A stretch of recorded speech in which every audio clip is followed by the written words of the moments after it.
सत्संगत्वे निस्संगत्वं निस्संगत्वे निर्मोहत्वं निर्मोहत्वे निश्चलतत्वं निश्चलतत्वे जीवन्मुक्तिः पुनरपि जननं पुनरपि मरणं पुनरपि जननी जठरे शयनम् इह संसारे बहुदुस्तारे कृपया पारे पाकि मुरा.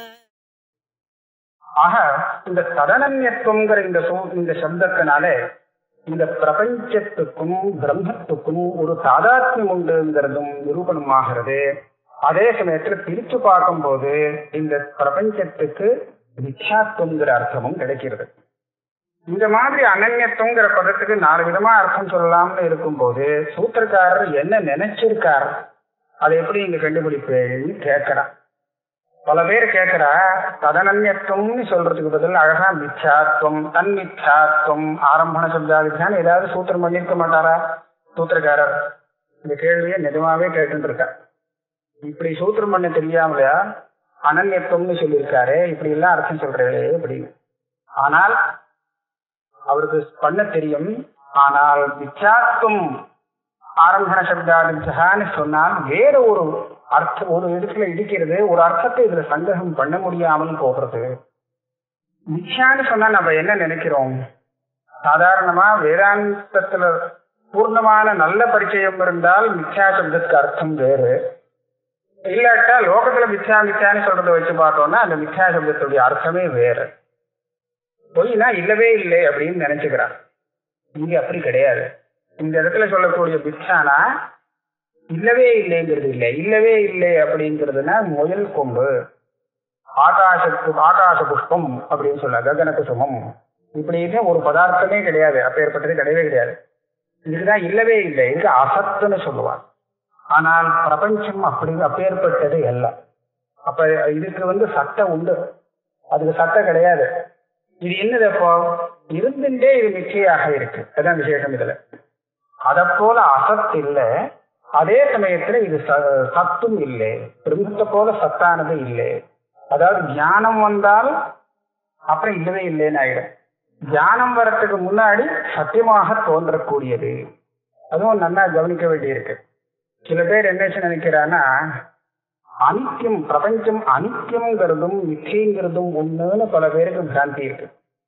பொய்யானது அப்படின்னு சொன்னா சட்டினம் வேற விதமா மனசுல புரிஞ்சனோட போறாளேங்கிறதுக்காக பிரபஞ்சம் ஆதி அந்தம் உடையது அப்படின்னு சில பேர் சொல்றாங்க. ஆனா அது சரியான வேதாந்த சித்தாந்தம்னு சொல்ல முடியாது. ஆதி அந்தம் உள்ளதுன்னு சொன்னால் இதை எல்லாருமே ஒத்துக்கிடுவான். யாருமே இந்த சித்தாந்தத்தை ஆட்சேபிக்க போறது இல்லை. துவைத சித்தாந்தம் விசிஷ்டாத்வைத சித்தாந்தத்துல கூட பிரபஞ்சத்துக்கு உற்பத்தி உண்டு, விநாசமும் உண்டு. பிரளய காலத்துல உற்பத்தி விநாசம் இருக்கேங்கிறதுக்காக ஒரு வஸ்துவை பொய்னு யாராவது சொல்ல முடியுமா? அது அனித்தியம்னு சொல்லலாம். பிரபஞ்சமானது சாஸ்வதம் இல்லை, அதுல இருக்கக்கூடிய பதார்த்தம் எல்லாமே அசாஸ்வதம் அஸ்திரம் அப்படி சொல்லலாமே தவிர மித்யான்னு அதுக்கு அர்த்தம் இல்லை. மித்யாங்கிற சப்தத்தை எப்போ பிரயோகம் பண்ணலாம் அப்படின்னு கேட்டா எல்லாமே இருந்துட்டு இருக்கு, ஆனா ஞானம் வந்ததுக்கு அப்புறம் இல்லவே இல்லைன்னு ஆகக்கூடியது. இந்த தத்துவம் தெரிஞ்ச உடனே, ரஜ்ஜுன்னு தெரிஞ்ச உடனே அந்த சர்ப்பம் இருந்துதா அப்படின்னு கேட்டா இல்லவே இல்லைன்னு தான் சொல்லுவான். எந்த காலத்திலயுமே நாசீதஸ்தி பவிஷ்யதி, ஏற்கனவே இருந்ததோ ஏற்கனவே கூட இல்லைன்னு. ஆனா அனித்தியத்தை பத்தி அப்படி பேச மாட்டான். அனித்தியம்னா ஏற்கனவே இருந்தது இப்போ இல்லாம போயிடுச்சு அப்படின்னு சொன்னா அனித்தியம். பாகம் மித்யான்னு சொன்னா என்னன்னா அந்த தத்துவஞானம் வந்த உடனே ஏற்கனவே கூட இருக்குல்ல அப்படின்னு சொல்றதுதான் பாகம். திரைகாலிக விஷயம். ரஜ்ஜுல சர்ப்பம்னு பிரமிச்சுட்டு இருக்கான், சர்ப்பம் சர்ப்பம் சர்ப்பம்னு சொல்லிட்டு இருக்கான். ஏதோ கிட்ட போய் பார்த்து சர்ப்பம் இல்லை ரஜ்ஜு தான் அப்படின்னு நிச்சயமான உடனே இப்ப இவன்கிட்ட கேட்டா ஏற்கனவே சர்ப்பமா?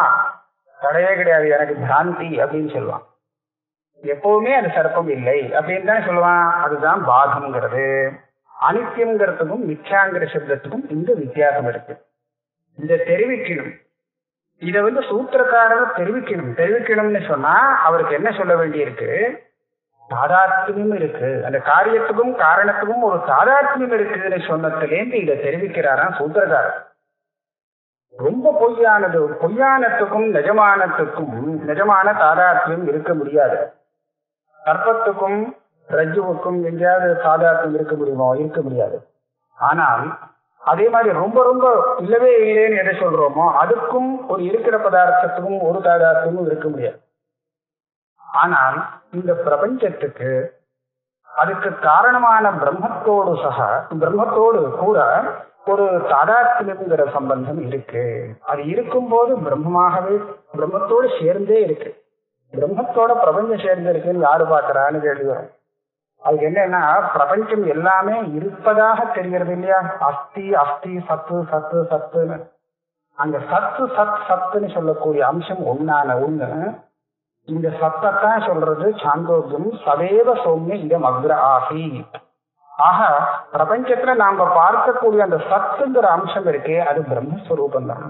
அதிஷ்டானத்துல உள்ள அந்த சத்துங்கிற அம்சம் அந்த பிரபஞ்சத்துல தெரிகிறது அப்படிங்கிறது சித்தாந்தம்.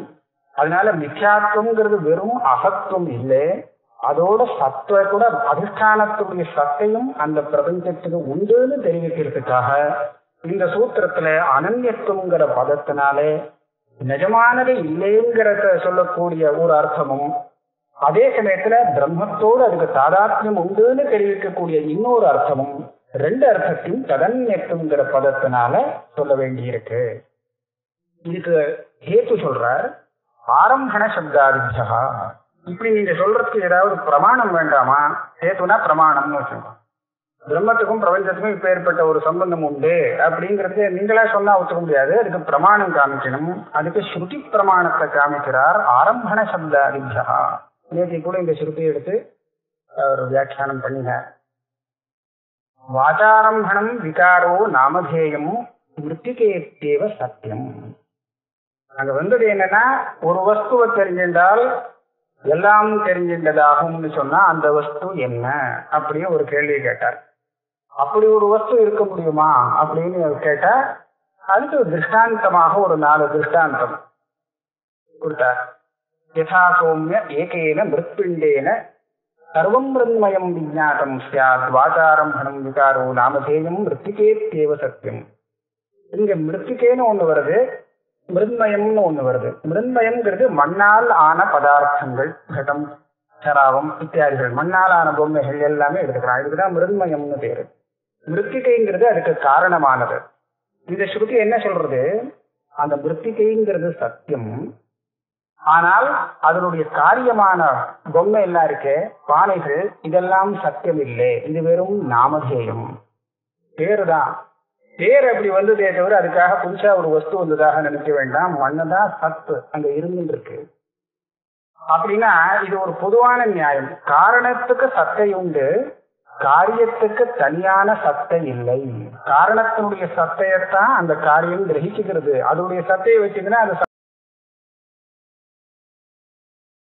மிருத்திகா சத்தியம்னு போடாமல் மிருத்திகைவ சத்தியம்னு சொல்லாமல் மிருத்திகா இத்தியேவ சத்தியம்னு ஒரு இதி சப்தம் போட்டிருக்கு. இந்த இதி சப்தத்துக்கு இத்தியாதி அப்படின்னு அர்த்தம்.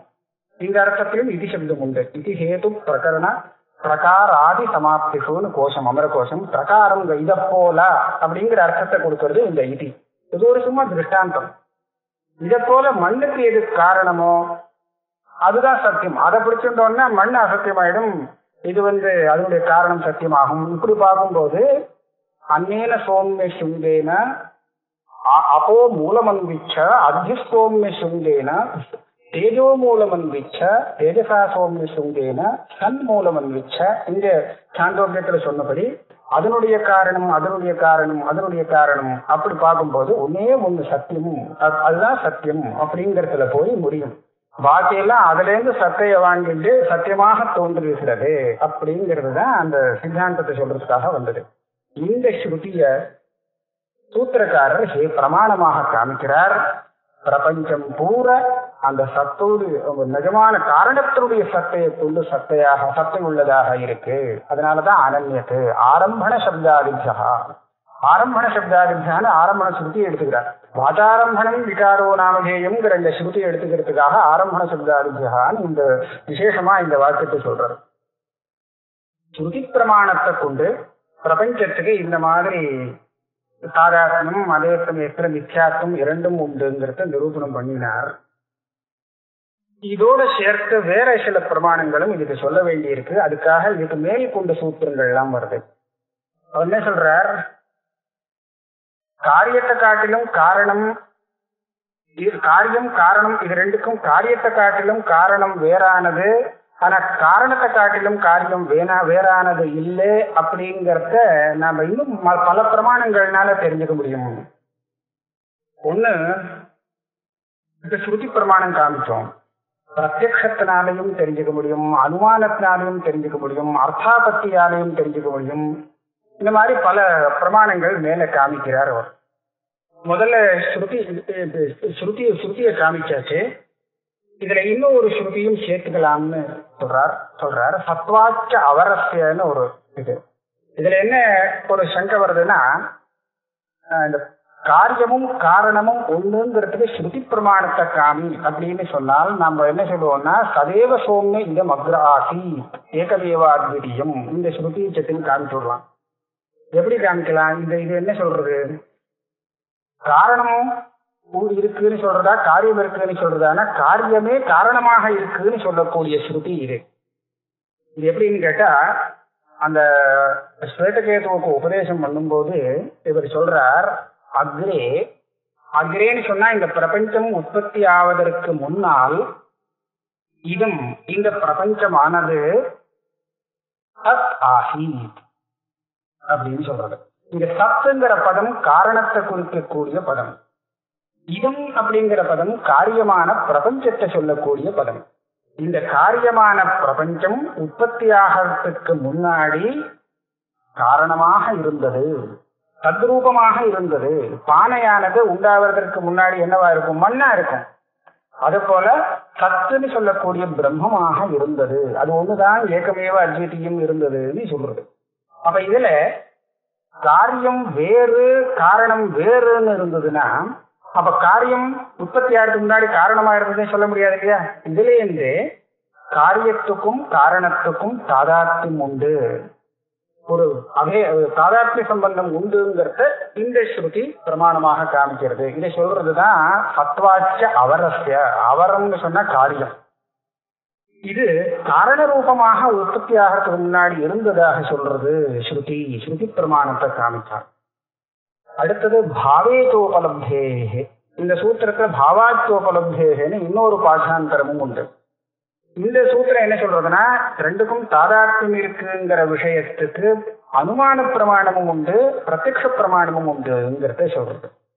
அதுல பாவேச்ச உபலப்தேகே இது என்ன சொல்றது, ரெண்டு வஸ்து தனித்தனியா வேறானதுங்கிறத நம்ம எப்படி கண்டுபிடிக்கிறோம்னா, பார்த்தாலே ரெண்டா தெரியறதுங்கிறது விஷயம் வேற, அதுவும் இருக்கலாம்.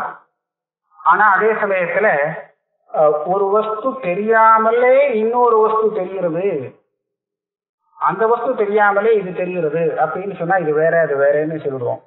இந்த பௌத்த கிரந்தங்கள்ல பேதத்தை கண்டுபிடிக்கிறதுக்கு இந்த மாதிரி ஒரு வழியை சொல்லி கொடுத்துருக்கு. எப்படின்னா, மாடும் குதிரையும் வேறு எப்படி கண்டுபிடிக்கிற அப்படின்னு ஒரு கேள்வி கேட்டான். அது பதில் என்னன்னு கேட்டா, அங்க மாடு மாத்திரம் இருக்கு, மாடு மாத்திரம் தெரியுது, குதிரை தெரியல. ஒரு இடத்துல மாத்திரம் பார்த்தேன், குதிரைய பார்க்காமலே மாட்டை பார்த்தேன், மாட்டை பார்க்காமலே குதிரையை பார்த்துட்டேன் இன்னொரு இடத்துல. ஆகையால குதிரை வேறு மாடு வேறு. ஏன்னா மாடும் குதிரையும் ஒன்னாக இருந்தால் அந்த மாடு பார்க்கிற இடத்துல குதிரையும் சேர்ந்து தெரியணும், குதிரை இருக்கிற இடத்துல மாடும் சேர்ந்து தெரியணும். அது இப்படி தெரியல, மாடு பார்த்தா குதிரை தெரியல, இது குதிரையை பார்க்கிற இடத்துல மாடு தெரியல. இதுல இருந்து என்ன தெரியுதுன்னா இது வேற அது வேற அப்படின்னு யுக்தியால பேதத்தை சாதிக்கிறது. இந்த சூத்திரம் கூட கிட்டத்தட்ட அதே மாதிரி இன்னொன்னு இருக்கு. அந்த மாதிரி ரெண்டு சேர்ந்துதான் தெரியறது, சேர்ந்தே தெரியறது, ஒண்ணு தெரியாமல் இன்னொரு தெரியறதுங்கிறது இல்லாத இடத்துல ரெண்டும் ஒண்ணுதான்ங்கிற யுக்தியும் பௌத்தால் சொல்லியிருக்காங்க. அது என்னன்னு கொண்டு கேட்டா, ஞானமும் அதுக்கு விஷயமாகக்கூடிய பதார்த்தமும் கடமும் அதனுடைய ஞானமும் ஒண்ணு இது தீர்மானம் பண்றான். ஏன்னா எங்கேயாவது கடம் தெரியாமல் கடஜானம் தெரியுமோ? தெரியாது. ஒருத்தன் கடம் தெரியறதுன்னு சொன்னா கடமும் தெரியும், அது தனக்கு தெரியறதுங்கிறதும் சேர்ந்தேதான் தெரியும்.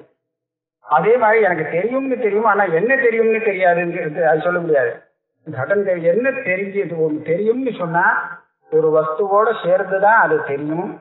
அதே சமயத்துல அந்த வஸ்து தெரியும் போது அந்த ஞானத்தோட சேர்ந்துதான் தெரியும். ஞானம் தெரியாமல் வஸ்து தெரியாது, வஸ்து தெரியாமல் ஞானம் மாத்திரம் தெரியறதுங்கிறதும் கிடையாது. ஆக வஸ்துவும் ஞானமும் சேர்ந்தே தெரியக்கூடிய ஒரு சுபாவத்தோடு இருக்கிறதுனால ரெண்டும் ஒண்ணுன்னு அவ சொல்றான். இந்த யுக்தியை நம்ம ரொம்ப பூர்ணமாக ஏத்துக்கல, பல இடத்துல இதுக்கு தப்பு வருது அப்படிங்கிறத நம்ம சொல்றோம். இருந்தாலும் இப்ப நம்ம காரியத்துக்கும் காரணத்துக்கும் அபேதம் சொல்றதுக்கு இந்த யுக்தியை சொல்றதுல ஒரு தப்பும் இல்லை.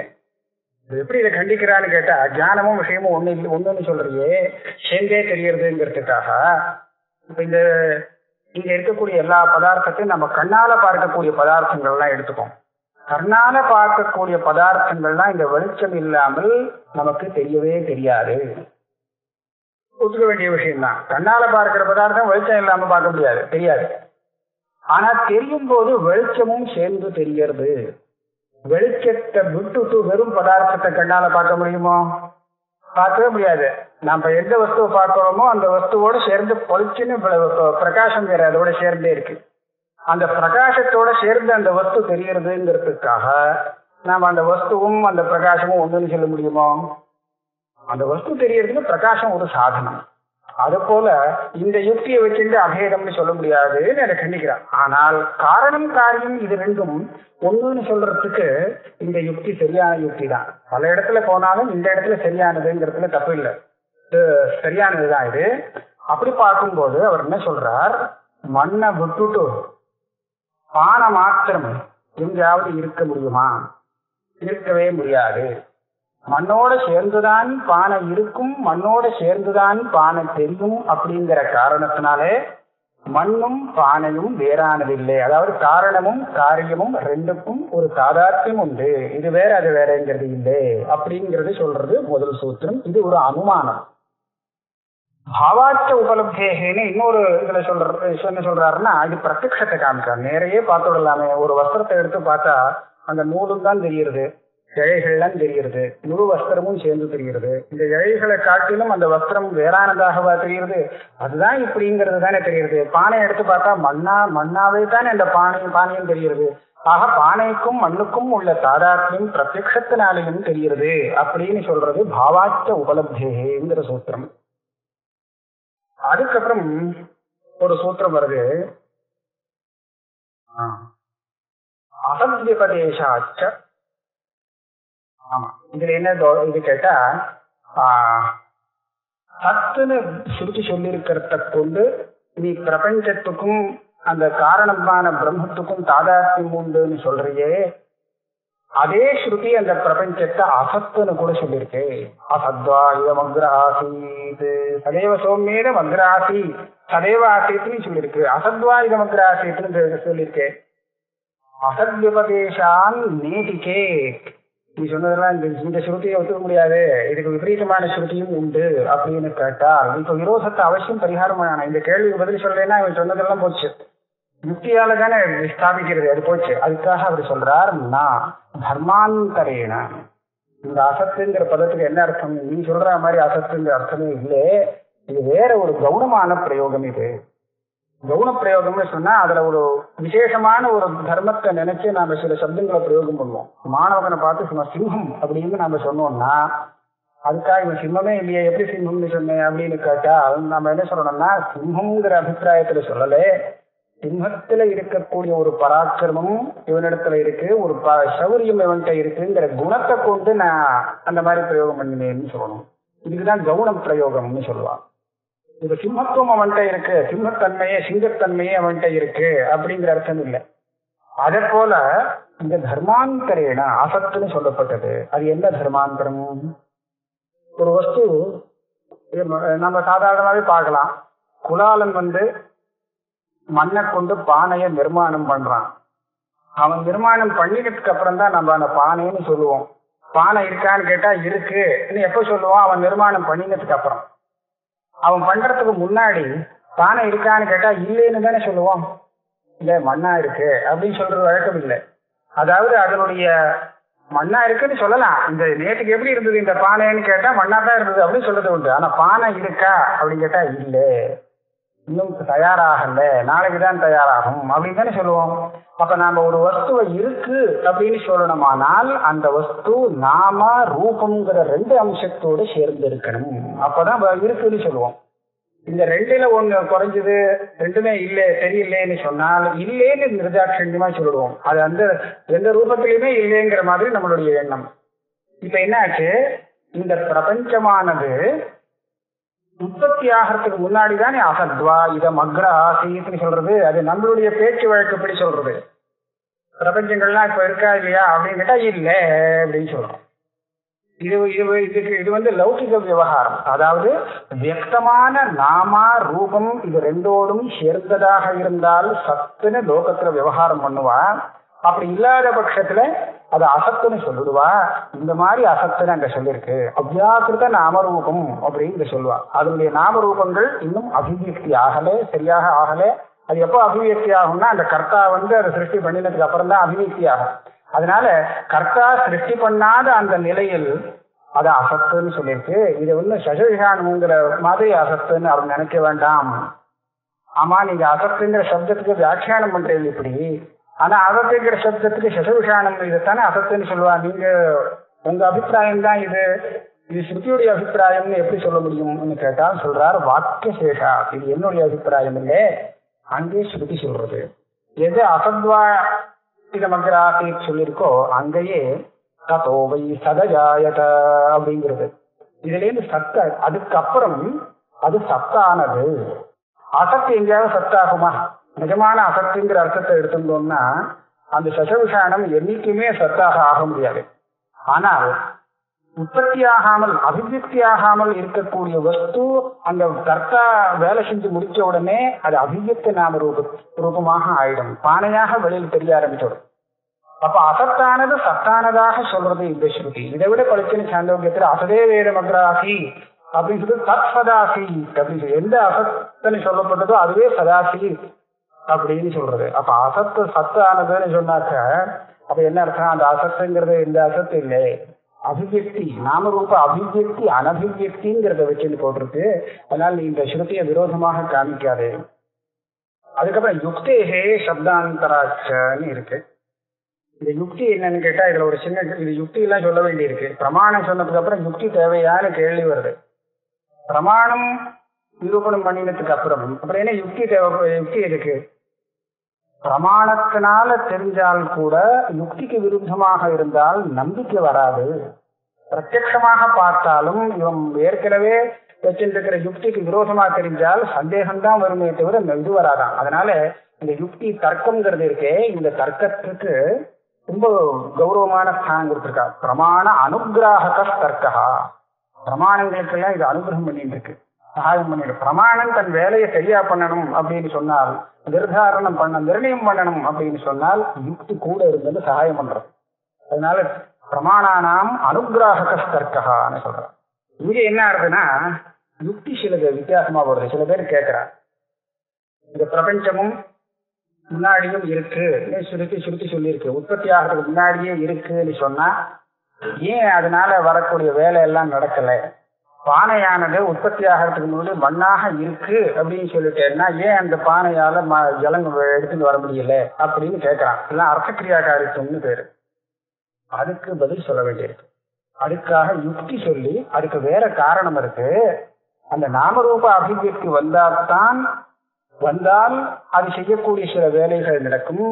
அது வரத்துக்கு முன்னாடி அந்த வேலைகள் நடக்காதுங்கிறதுக்கு திருஷ்டாந்தங்கள்லாம் கொடுத்து சொல்றதுக்காகத்தான் பாக்கி 3 சூத்திரம் இங்க வருது. அதுல யுக்தேகே சப்தாந்தராட்ச என்ன சொல்றதுன்னா முதல் யுக்தி. நேற்றுக்கு அவர் கூட அந்த யுக்திகள் எல்லாம் சொன்னார். நல்லா பார்க்கணும், இது சத்து இல்லைன்னு சொன்னால் மண்ணுல அந்த பானை இல்லை அப்படின்னு சொன்னால் மண்ணிலையும் இல்லை, அந்த தந்துவிலையும் இல்லை. அப்ப பானை வேணுங்கிறவன் எப்படி மண்ணை எடுக்க போவான்? ஏன் தந்து எடுக்க போகக்கூடாது? இப்படிங்கிற பல யுக்திகள் சொல்லி பாஷகாரர் இந்த யுக்திகள் தான் வியாக்கியானம் பண்ணி அதனால மண்ணுல பானை இருக்கு அப்படிங்கிறத ஸ்தாபிச்சார். தந்துல பானை வேணும்னு சொன்னா ஏன் அந்த தந்து கிட்ட போகல அப்படின்னு கேட்டால் அங்க இல்ல, அதனால அங்க போகல. எங்க இருக்கோ அங்கதானே அதை எடுக்கிறதுக்கு போக முடியும். அதனால இதுவே அந்த பானை அந்த மண் ரூபமாக இருக்கு அப்படிங்கிறதுக்கு பிரமாணம்னு யுக்தி சொன்னார். சப்தாந்தராத்துங்கிறது இன்னொரு சப்தம் அப்படின்னா இன்னொரு ஸ்ருதின்னு அர்த்தம். அது என்னதுன்னா சாந்தோக்கியத்திலேயே இந்த சதேவ சோமேத மகராசி ஏகமேவாத்விதீயம்னு சொன்ன உடனே சட்டுன்னு ஒரு பூர்வபக்ஷம் அதுக்கு மேல ஒரு ஆட்சேபத்தை தெரிவிச்சது. தத்தைக ஆஹு யாரோ சொல்றா அப்படின்னு சொல்லி அசதே வேத மகராசி ஏகமேவாத்விதீயம் இங்க சொன்னதை பூரா அப்படியே இல்லை அப்படின்னு சொல்லிடுத்து அந்த பூர்வபக்ஷம். சதேவ சோமேத மகராசிட்டா அப்படி கிடையாது, அசதே வேத மகராசி அப்படின்னு சொல்லி இது அப்படியே கண்டிச்சது.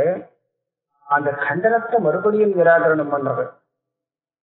குதஸ்து கலு சோம்ய ஏவம் சியாத் அப்படின்னு அதை கண்டிச்சு சத்வேவ சோம்யேத மக்ராசி ஒரு வியாபகாரத்தையும் போட்டு சேர்த்து இப்படித்தான் நிர்தாரணம் பண்றது. இதுதான் சப்தாந்தரம்னு எடுத்துட்டு இருக்கார். இதுக்கப்புறம் பகவச்ச யதாச்ச பிராணாதின்னு 2 சூத்திரம் இருக்கு.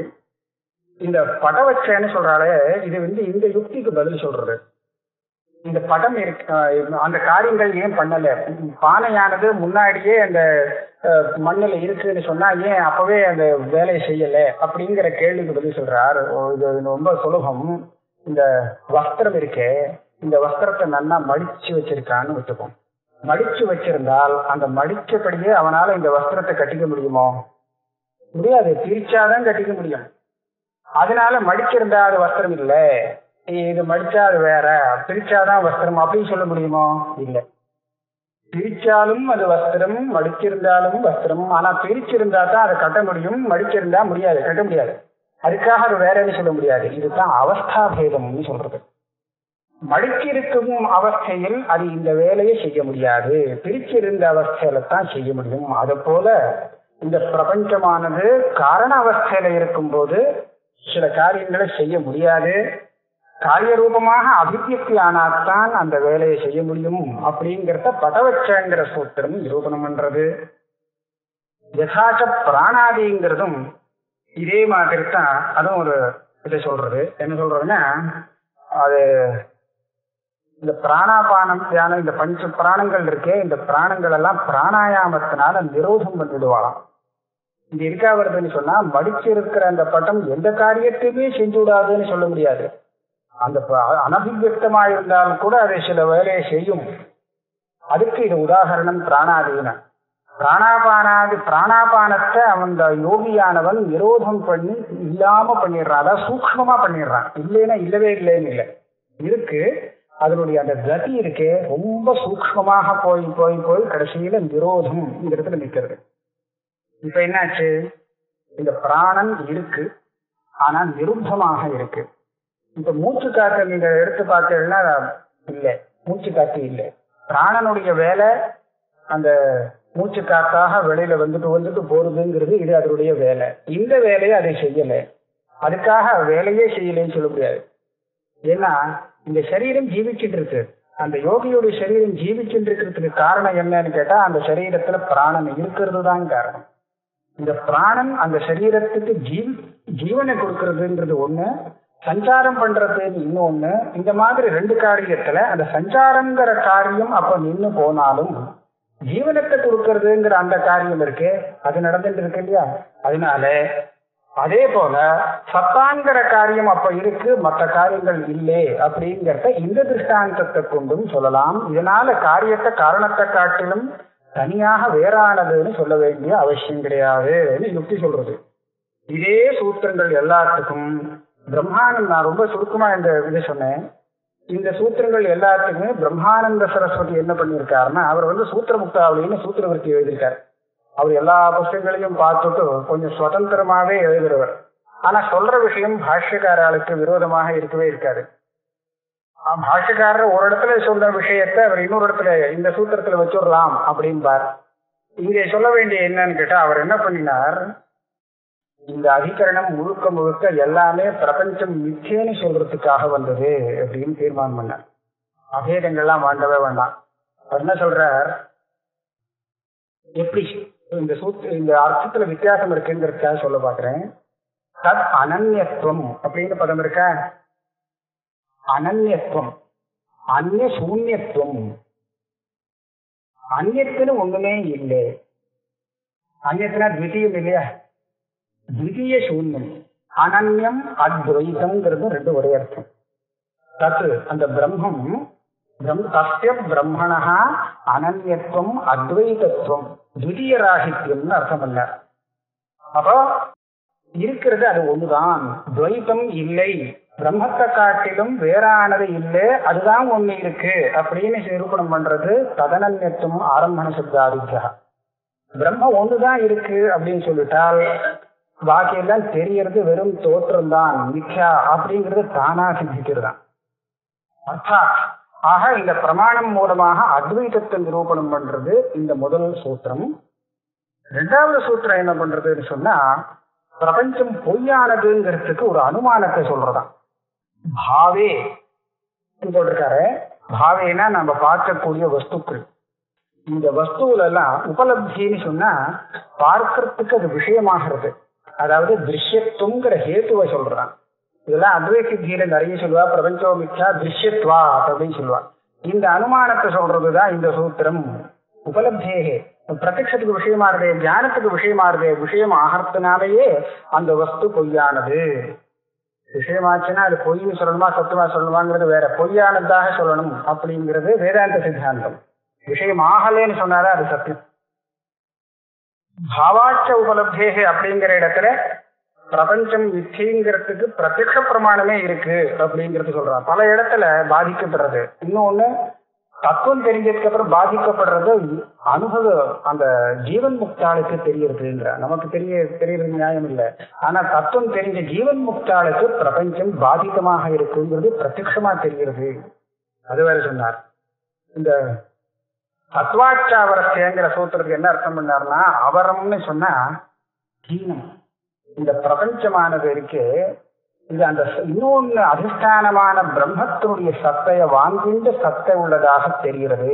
இதுதான் சத்வாச்சாவரஸ்யம். இதுக்குன்னு சொந்த சத்தை இல்லைன்னு சொன்னா அப்ப அது பொய்யானதுன்னு தானே அர்த்தம், சத்தை இல்லாதது. அதனால சத்வாச்சாவரஸ்யங்கிறது இந்த யுக்தியை சொல்றதான்.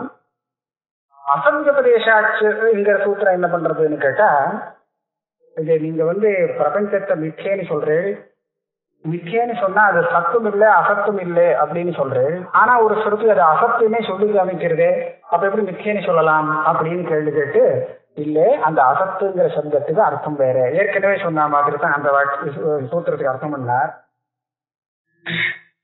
யுக்தேகே என்ன சொன்னார்னா, பிரபஞ்சம் பொய்யானதாக இருந்தால் அது செய்யக்கூடிய வேலையெல்லாம் எப்படி செய்ய முடியும்? பொய்யான ஒரு ரஜதத்தை கொண்டு நம்ம ஏதாவது ஆபரணம் பண்ண முடியுமா? நிஜமான ரஜதம் செய்ய வேண்டிய வேலையை அது எப்படி பொய்யானதை செய்ய முடியும்னு கேட்டு, இந்த பாஷ்யத்திலே இருக்கு. சூத்திரார்த்தமாக சொல்லலையே தவிர பொய்யான இதெல்லாம் வேலை செய்ய முடியுமானா தாராளமா வேலை செய்ய முடியும். பொய்னு தெரியாத பரியந்தம் தாராளமா வேலை செய்யும்னு. தூக்கத்திலேருந்து நாம ஏந்திருக்கிறோம். தூக்கத்துல நானாவிதமான விவகாரம் சொப்பனத்துல ஓடிட்டு இருக்கு, ஒரு பாதமும் இல்லை, ஆனந்தமா நடந்துட்டே இருக்கு. முழிச்சுட்டாத்தானே பாதம். அத போல தத்துவ பிரதிபோதம் வர பரியந்தம் இந்த பிராந்திக்கு ஒரு கெடுதலும் இல்லை, எல்லா விவகாரமும் ஒழுங்கா நடந்துட்டு இருக்கும்ங்கிறத நிரூபணம் பண்ணியிருக்கா. இதுதான் யுக்திங்கிற சப்தத்தினால இவர் எடுத்துட்டார். சப்தாந்தராட்சங்கிறதுக்கு அவர் என்ன பண்ணாருன்னா, நாசதாசியும் நோ சதாசி ததானி அப்படின்னு சொல்றது, தமஹா ஆசீத்னு அப்படின்னு சொல்லிட்டு தம ஆசீத்னு வேற சொல்றது. என்ன அர்த்தம் இது? அப்ப அசத்தும் இல்லை. அப்போனா உலகம் உண்டாகிறதுக்கு முன்னாடி, பிரபஞ்ச உற்பத்திக்கு முன்னாடி அசத் இல்லை, அசதாசி. நோ சதாசி, சத்தும் இல்லை. அசத்தும் இல்லை சத்தும் இல்லை அப்படின்னு சொன்னா ஒண்ணுமே இல்லைங்கிறது தானே சொல்லணும். ஆனா தம ஆசீத்னு வேற சொல்றது. தமஸ்ன்னு ஒண்ணு இருந்ததுன்னு சொன்னா அந்த தமஸ்ங்கிற சப்தத்துக்கு அர்த்தம் என்னன்னா, அவித்யோடு கூடின பிரம்மத்துக்கு அங்க தமஸ்ன்னு பேர் வச்சிருக்கு. வெறும் அவித்யை இருக்குங்கிற அர்த்தம் இல்லை. அந்த அவ்யாக்கிருத்தம்னு சொல்லக்கூடிய பதார்த்தத்தை தமஸ்ன்னு சொல்றார். அவ்யாக்கிருத்தம்னு வேதாந்தத்துல சொல்றது உண்டு. தத்வேதம் தருகி அவ்யாக்கிருதமாசி. அவ்யாக்கிருத்தம்னு சொன்னா சுத்த பிரம்மம் இல்லை, மாயை கலந்த பிரம்மம், அதுக்கு அவ்யாக்கிருத்தம்னு பேர். இது இருந்ததுன்னு சொல்றது. இப்ப முன்னாடி முதல் வாக்கியத்துல உண்மை இருக்குல்ல, சத்தும் இருக்குல்ல, அசத்தும் இருக்குல்லன்னு சொல்லிட்டு இது தமசுன்னு ஒண்ணு இருந்ததுன்னு சொன்னா இது எப்படி நம்ப முடியும்? சரியா இல்லையேன்னு கேட்டா, அந்த தமசு சத்தாகவும் இல்லை அசத்தாகவும் இல்லை, ரெண்டையும் காட்டிலும் வேறானதுன்னு அதுக்கு அர்த்தத்தை சொல்றோம். சதசத் விலட்சணம். இந்த தமசானது அனிர்வச்சனியம், இது சத் ஆனது இல்லை, அதனாலதான் தம் நாசித்துன்னு சொன்னேன். அந்த தமசுக்கு விசேஷம். இது அசத்து இல்லை, சசவிஷானம் போல இல்லை, ஏன்னா இது காரியத்தெல்லாம் உண்டு பண்றது, அதனால இது அசத்தும் இல்லைன்னு அர்த்தத்தை சொல்றதான். இதுதான் சப்தாந்தராட்சன்னு அவர் எடுத்துட்டார். இந்த படவச்ச யசாச்ச பிராணாதிங்கிறது இந்த பொய்யான விஷயம் கூட காரியத்தை உண்டு பண்ணும், சில சமயத்துல சில காரியங்களை உண்டு பண்ணுங்கிறதுக்காக அவர் எடுத்துன்னு போறார். இப்படியாக இந்த அதிகரணம் பிரபஞ்சம் பொய்யானது, பொய்யானதுன்னா அந்த மிச்ச என்ன அப்படிங்கிறது இது நிரூபணம் பண்றது. சத்தாதாத்மியத்தோடு இருந்துட்டே ஞானம் வர பரியந்தம் மாத்திரம் இருக்கக்கூடியது, இதுதான் பொய்யானது. ஞான நிவர்த்தி. ஞானம் வந்தால் அதுக்கப்புறம் அந்த துச்சம்னு சொல்லிக்கலாம். ஞானம் வந்ததுக்கு அப்புறம் பிரபஞ்சத்தை துச்சம்னு சொன்னா எந்த ஆட்சேபனையும் இல்லை சித்தாந்திக்கு. நேற்றுக்கு அவர் சொன்னார், அந்த பஞ்சபாதிகாக்காரர் ஒரு கேள்வி கேட்டார், என்ன எல்லாருக்குமே துச்சம்னு நீ சொல்றீங்க, இதான உன் மதம் அப்படின்னு கேட்டாராம். கையவமாக யார் அப்படி சொன்னா? இது எல்லாமே அசத் விலட்சணம் அப்படின்னு நான் உத்கோஷணம் பண்ணியிருக்கேன், உத்கோஷிதம் அஸ்மாபி அப்படின்னு சொல்லிட்டு அதே பஞ்சபாதிகையில பின்னாடி ஒரு வாக்கியம் சேர்த்திருக்கேன். என்ன சொல்றார்? அசப்புணர் ஞானோதயே, ஞானம் வந்ததுக்கு அப்புறம் இதெல்லாம் நீ பிரபஞ்சத்தை மிக்க இந்த துச்சம்னு சொன்னியா? நான் ஆட்சேபிக்கவே மாட்டேன். ஞானம் வந்ததுக்கு அப்புறம் அதை துச்சம்னு சொல்றது ஆட்சேபனை இல்லை. ஞானம் வரத்துக்கு முன்னாடி அதை துச்சம்னு சொன்னால் அது அவருடைய அனுபவத்துக்கே விரோதமானது. அப்ப சத்தியமாக தெரிகின்றிருக்கு. அதனாலதான் இந்த சதஸ்லோகி இல்ல தசஸ்லோகியில கடைசியில ஜெகத் துச்சமேதத் சமஸ்தம். இதை எப்படி இல்லைன்னா சமன்வயம் பண்றது வேதாந்த சித்தாந்தத்துல சொல்லுவா சதசத் விலட்சணம் விலட்சணம் சொல்லிட்டு இருக்கார். பாஷகாரரே நேரடியா அதை துச்சம்னு வேற சொல்றார். அப்படி சொன்னா இது ரெண்டுக்கும் விரோதம் இல்லையான்னு கேட்பார். அது தியானம் வந்ததுக்கு அப்புறம் பேசுற பேச்சு, தத்துவ ஞானி பேசுற பேச்சு. அது லோக விவகாரத்துல இருந்துட்டு வியாபகாரிக திருஷ்டியில இது. ஆக என்ன கேட்டா இந்த 3 சத்தைங்கிறது வேதாந்தத்துல புரியறதுக்காக வச்சிருக்கா. பாரமார்த்திக சத்தை, வியாபகாரிக சத்தை, பிராதிபாதிக சத்தைன்னு. இந்த 3 சத்தை இல்லாட்டா எல்லா இடத்துலயுமே குழப்பம்தான் வரும். எந்த சத்தையை வச்சுட்டு எது பேசுறதுங்கிறது விவகாரத்தை பிரிச்சு புரிஞ்சுக்கணும். ஆக காரிய காரண பாவம், பிரம்மந்தான் பிரபஞ்சத்துக்கு காரணம், நீ சொல்ற காரணங்கள்லாம் இல்லை அப்படின்னு சொல்றது எல்லாம் விவகார திருஷ்டி, விவகார சத்தையை கொண்டது. பிரம்மம் காரியமும் இல்லை காரணமும் இல்லை அப்படின்னு சொல்றது அது உத்தம திருஷ்டி. அது தத்துவம் தெரிஞ்சதுக்கு அப்புறம் சொல்ல வேண்டியது. அதுக்கு முன்னாடி நாம பிரபஞ்சத்துல விவகாரம் பண்ணிட்டு இருக்கும் போது பிரபஞ்சம் பூரா சத்தியம்னு தான் நம்ம விவகாரம் பண்ணுவோம். அந்த சத்தியத்துக்குள்ளேயே சில பொய்களையும் நாம பார்க்கிறோம். அதுக்கும் ஒரு சத்தையை கொடுத்து அது பிராதிபாதிக சத்தைன்னு சொல்றோம். இங்கேயும் இந்த ததனன்யத்துவங்கிற இந்த அதிகரணம் வியாபகாரிகம்ங்கிற மித்யாத்வத்தை சொல்றதுக்காக வந்த அதிகரணம் தான்ங்கிறத. பிராதிபாதிக மித்யாத்வம் இல்லை, பிரபஞ்சத்துக்கு பிராதிபாதிகமான மித்யாத்வம் கிடையாது, வியாபகாரிகத்துவம் உண்டு. பரமார்த்த திருஷ்டியில தான் அதை மித்திய ஆகிறதுங்கிறத நிரூபணம் பண்றது இந்த அதிகரணம். எனக்கு தெரிஞ்ச அளவுக்கு இந்த அதிகரணத்துல உள்ள விஷயங்களை எடுத்து கொடுத்தேன்.